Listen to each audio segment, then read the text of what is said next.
ভ্রমণ ও ব্যবসায়িক ভিসার ক্ষেত্রে পরীক্ষামূলক ভিসা বন্ড কর্মসূচিকে স্থায়ী করছে যুক্তরাষ্ট্র। দেশটির পররাষ্ট্র দপ্তরের প্রকাশিত এক ফেডারেল নোটিশে বলা হয়েছে, প্রয়োজন হলে কনসুলার কর্মকর্তারা আবেদনকারীদের কাছ থেকে ভিসা ইস্যুর শর্ত হিসেবে সর্বোচ্চ $20,000 পর্যন্ত জামানত চাইতে পারবেন।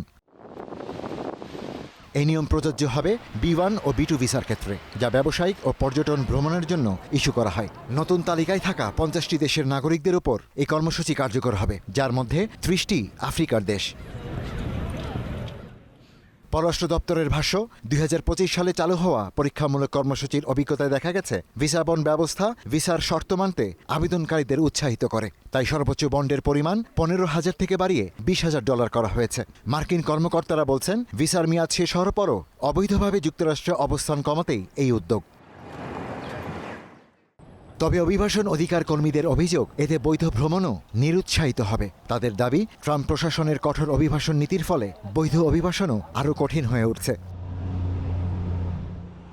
আগামী 3 আগস্ট ফেডারেল রেজিস্টারে প্রকাশের মধ্য দিয়ে নতুন নিয়ম কার্যকর হবে। ফলে তালিকাভুক্ত দেশগুলোর বহু আবেদনকারীর জন্য যুক্তরাষ্ট্রের ভিসা পেতে আর্থিক ব্যয় ও শর্ত দুটি আরও কঠোর হতে যাচ্ছে। Ishtiaq Hossain, star news.